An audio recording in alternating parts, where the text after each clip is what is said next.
Puji Tuhan, senang sekali boleh kembali berjumpa pada sore malam hari ini. Saudaraku, pada waktu saya mendoakan apa yang Tuhan ingin taruh bagi setiap kita, Tuhan ingatkan kita satu firman. Bapak Ibu Saudara kekasih Tuhan, hari-hari ini banyak sekali orang dilanda ketakutan, kekhawatiran, bahkan berita-berita tentang perang, tentang pemilu di Amerika, tentang kondisi pandemi yang tidak segera berakhir, yang belum ada obat dan vaksin, yang berbagai percobaan yang ada dan tidak ada kelanjutannya, maksudnya tidak ada kabar yang baik, dengan berbagai berita, krisis ekonomi, resesi dan lain sebagainya. Tuhan ingin berbicara bagi setiap kita, jangan takut, jangan gentar. Mengapa? Kalau 2000 tahun yang lalu Bapa memberikan putra tunggalnya untuk setiap kita semua, menebus dosa umat manusia. Artinya, apapun masalah yang kita hadapi, Tuhan tidak pernah meninggalkan kita. Tuhan tidak pernah membiarkan kita sendiri, apalagi Tuhan tidak pernah memberikan persoalan atau pergumulan yang melebihi daripada kekuatan kita. Oleh karena itu jangan takut, jangan khawatir, teruslah andalkan Tuhan, terus mencari Tuhan lebih lagi. Ketika Anda mulai khawatir, ketika Anda mulai gentar, ambil waktu sejenak, bukalah Alkitabmu, atau mungkin dimanapun Anda berada, Anda bisa menggunakan handphone, membuka aplikasi Alkitab, mulai renungkan firman Tuhan, ayat yang memberi kekuatan. Mungkin Mazmur 1, mungkin Yesaya 41 ayat 10 tadi, mungkin juga Mazmur 121, ataupun ayat-ayat lainnya memberi kekuatan. Tapi biarlah iman kita terus dibangun di dasar firman Tuhan, di dalam hari-hari yang semakin sukar, di dalam hari-hari yang semakin gelap ini. Karena sesungguhnya Tuhan tidak pernah meninggalkan kita. Begitu 2000 tahun yang lalu Tuhan Yesus berkorban di kayu salib, dan kemudian pada hari ketiga Ia bangkit, dan setelah 40 hari Dia naik ke sorga. Tuhan mengaruniakan Roh Kudus-Nya di dalam setiap hati kita, sehingga ketika kita ingin berjumpa dengan Tuhan, kita cukup menyediakan waktu untuk kita hening, kita duduk diam, kita dengar-dengaran dengan Tuhan, kita baca Alkitab firman Tuhan, kita berdoa. Bahkan beberapa saudara yang sudah mendapat karunia berbahasa roh dapat berdoa di dalam bahasa roh yang akan membangun iman, yang akan menguatkan, yang akan menopang, yang akan menolong di tengah-tengah situasi dan kondisi yang nampaknya serba mustahil dan semakin sukar ini.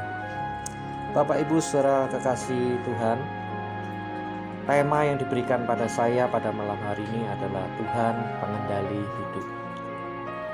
Terambil dari nasnya Filipi 4 ayatnya yang ke-6. Janganlah hendaknya kamu khawatir tentang apapun juga, tetapi nyatakanlah dalam segala hal keinginanmu kepada Bapa Elohim dengan doa dan permohonan dengan ucapan syukur. Bapak Ibu Saudara kekasih, seringkali yang menjadi masalah bagi setiap kita adalah bagi kita mudah sekali untuk merenungkan kekhawatiran, merenungkan pergumulan hidup, dan merenungkan ketakutan kita.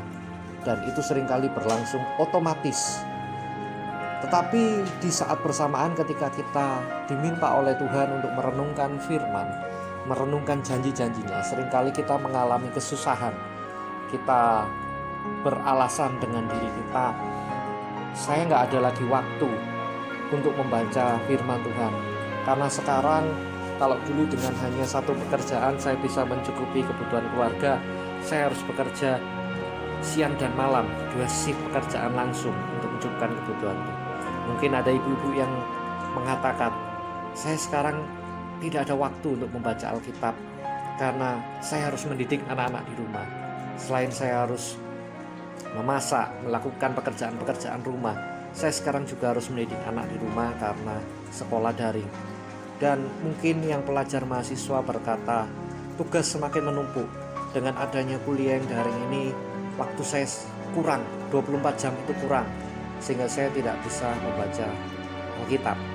Tetapi saudaraku, sesungguhnya ini merupakan suatu ilusi, karena kekuatan hidup kita justru berasal dari firman Tuhan.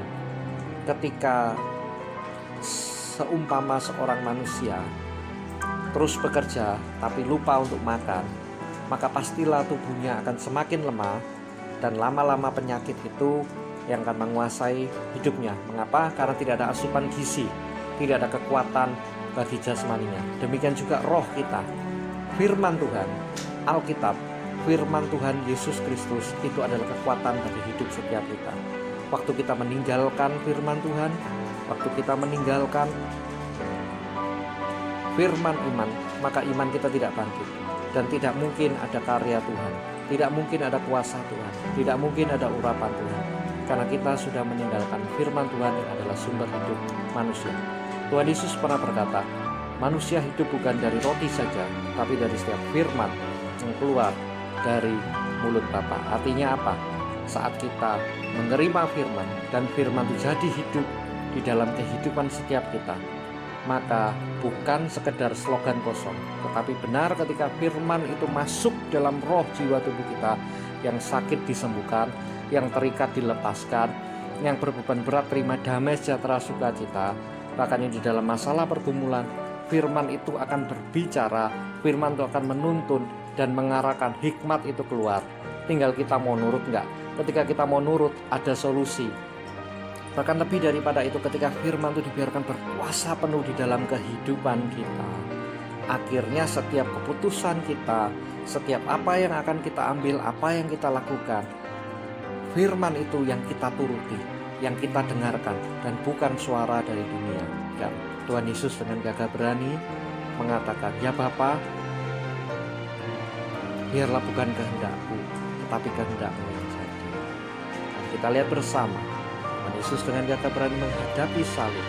Bahkan telah difilmkan di dalam film Passion of the Christ bagaimana Tuhan Yesus benar-benar menanggung salib, menanggung penderitaan dosa setiap kita, dan keluar sebagai pemenang, bangkit kalahkan maut. Artinya apa?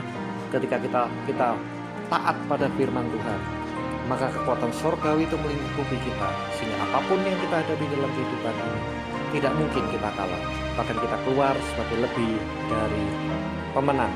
Artinya bahwa sejak kematiannya di atas kayu salib, hubungan antara Bapa di sorga dengan kita manusia di bumi itu dipulihkan. Tetapi seringkali kita lupa kalau semenjak pengorbanan di kayu salib, Tuhan kita jumpai di hati kita. Alangkah indahnya meniru teladan Tuhan Yesus, mengikuti contoh daripada Tuhan Yesus, jalan hidupnya Tuhan Yesus. Mungkin ada banyak bertanya, bagaimana Pak? Kan susah untuk menjadi sempurna. Susah untuk menjadi sempurna kalau kita mengandalkan kekuatan kita sendiri. Tetapi pada saat kita mengandalkan kekuatan dari Roh Kudus, yaitu yang ada di dalam hati kita, yang telah dicurahkannya semenjak pengorbanannya di atas kayu salib, dan dia naik ke surga, Roh Kudus diam di dalam kita, maka tidak ada yang mustahil untuk kita menjadi sempurna seperti Kristus. Kalau masih jatuh bangun, tinggal kita kembali lagi, kita duduk diam di kaki Tuhan. Tuhan, kita minta ampun. Ampuni aku yang sudah salah jalan. Ampuni hamba-Mu ini yang hilaf. Ampunin anak-Mu ini yang sudah salah pilih. Arahkan ke jalan-Mu yang benar. Atau bahkan mungkin kita yang memiliki sifat atau perilaku yang kita tahu secara nalar Tuhan tidak berkenan, kita bisa hadapkan dengan Tuhan. Tuhan, tolong aku ini masih sering marah, aku ini masih sering sakit hati, masih sering kecewa, masih sering tersinggung. Tolong aku Roh Kudus, didik aku, biarlah firman-Mu itu berakar, bertumbuh, berbuah lebat, dan buahnya tetap, dan orang lain boleh merasakan. Kita tidak mencari apa yang dicari oleh bangsa-bangsa, yaitu mungkin kekayaan, kedudukan, rumah mewah, mobil mewah, pangkat, nama baik. Tetapi saat kita mencari Tuhan, saat kita berjalan di dalam jalannya Tuhan Yesus, yaitu Yesus yang adalah jalan kebenaran itu, kita meneladani Dia, maka yang lain itu mengikuti. Maka berkat itu akan mengikuti, promosi itu akan mengikuti, Jangan dibalik, jangan jadi orang Kristen yang mengejar berkat. Jangan jadi orang percaya yang cara hidupnya seperti orang dunia, menghalalkan segala cara supaya diberkati. Tuhan pasti tidak berkenan kita terhilang bukan hanya di dunia ini, tetapi juga di dunia yang akan datang. Bapak, Ibu, Saudara kekasih Tuhan, tatkala kita menyadari bahwa Tuhan sudah memberikan penolong bagi kita, yaitu Roh Kudus, maka kita juga akan sadar kalau kita ini tidak pernah sendiri. Artinya apa? Mungkin bisa jadi pendetamu tidak pernah melihat Anda 24 jam, Tuhan Roh Kudus yang ada bersama-sama dengan kita tiap hari.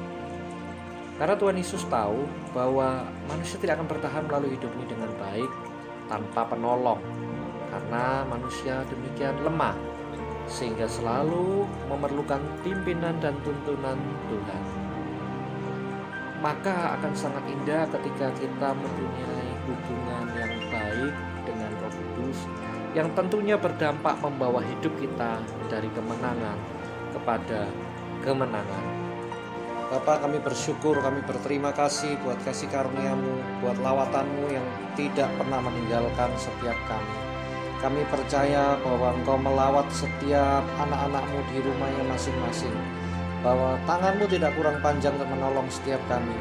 Bahkan jarak, bahkan kondisi, keadaan tidak bisa menghalangi kami untuk bersekutu, untuk merasakan jamahan-Mu, merasakan lawatan-Mu, untuk mendengar firman-Mu, untuk menerima kasih-Mu, menerima lawatan dimanapun kami berada. Ya, di dalam nama Tuhan Yesus Kristus saat ini juga yang berbeban berat, letih lesu, Tuhan beri damai sejahtera, Tuhan beri sukacita dalam nama Tuhan Yesus.